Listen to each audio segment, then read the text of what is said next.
This year is the 30th anniversary of Pokemon, and it's a year full of nostalgia. So what better way to embrace that nostalgia than to look back on some of the childhood rumors we heard as kids. We'll start off with one that everyone knows, and then we'll talk about a couple that you may or may not have heard of. So drink some water, do your stretches, and let's get started. Mew under the truck in Pokemon Red, Blue, and Yellow. This is probably the most famous rumor in all of Pokemon, so we won't spend too much time on it. Normally, when you go to the SS Anne and obtain Cut, the boat departs as you leave. This makes the SS Anne and its port inaccessible for the rest of the game. But if you manage to get Surf and go to the right side of the port, you'll find a truck. We all know nothing's there, but because it's so hard to see this truck in the first place, it felt like it was worth doing, just to say you did it. Of course, we all wanted to believe that Mew was there. Since then, fans have taken this rumor and ran with it, in some of the most creative ways the Pokemon world has ever seen. The Celebi egg in Vermilion City in Pokemon Gold, Silver, and Crystal. After you become champion of Johto in Gold, Silver, and Crystal, you're able to take a boat from Olivine to Vermilion and start your adventure in Kanto.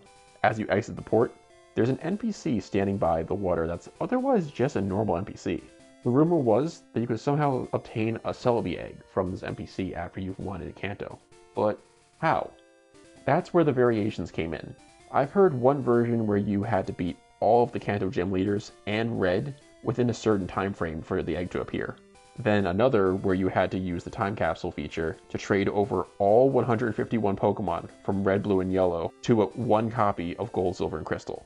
And, of course, there was also one version where you had to beat Red and the Elite Four 251 times. When you did, you get a phone call from a stranger saying that he has an egg for the strongest trainer. And, obviously, that's you. The weirdest part about this rumor isn't the methods to obtain the egg, but the place you were supposed to obtain it. Johto has a shrine for Celebi, so why was the egg in Vermilion? Of course, the famous Mew rumor also takes place in Vermilion, when it would have made far more sense to find Mew in Cinnabar Island, the Unknown Dungeon, or even the Safari Zone. But I guess since the Mew rumor took place at the port, Celebi's may as well too.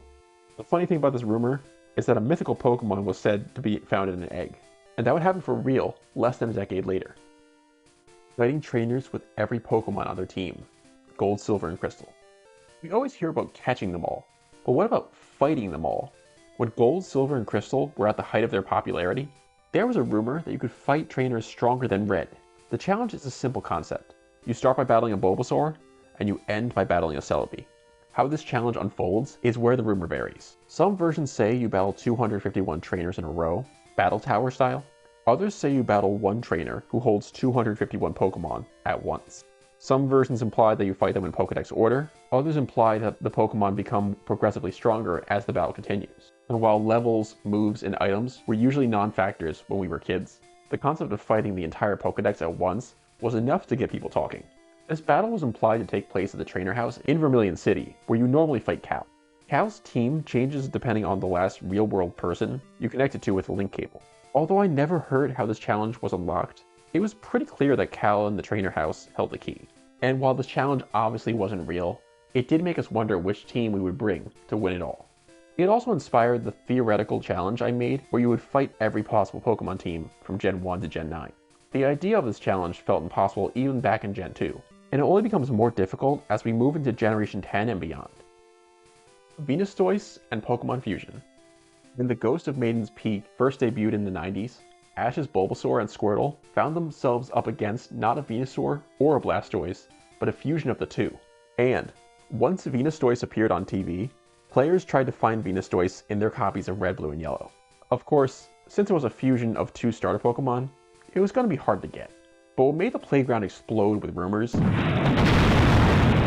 wasn't this one Pokemon, but the possibilities it opened up for more fusions. And while it's been clear that the Pokemon franchise itself won't give us fusions for every single Pokemon combination, there have been a couple of times where they've given us more Pokemon fusions. The show gave us a fusion of Mismagius and Rayquaza, and the manga gave us a fusion of Articuno, Zapdos, and Moltres, which was called Zapmokuno. But then Black and White came out, broke the game's formula entirely with a non-champion finale, and then gave us a story sequel that introduced the game's first proper fusion, Kyurem Black and Kyurem White. Later games introduced more legendary fusions, with Duskmane Necrozma and Dawnwing's Necrozma, and Calyrex's fusions, Ice Rider and Shadow Rider. It's pretty cool to see how a simple throwaway concept evolved into such a recurring mechanic in the series. Fans, of course, have taken this to the next level. They've been creating and interpreting Pokemon fusions since that episode premiered, and with every new Pokemon that's released, more combinations and more possibilities are just waiting to be explored. Now, of course, these were only rumors and none of them were real, but it sure was fun to explore them. What was a rumor you heard for your first Pokemon game? Let me know in the comments. And if you enjoyed this video, you'll also enjoy the videos exclusively available to members on YouTube and Patreon. You can also watch public videos early and get your name in the credits. Links for both are in the description. Thank you for supporting the channel, and thanks so much for watching.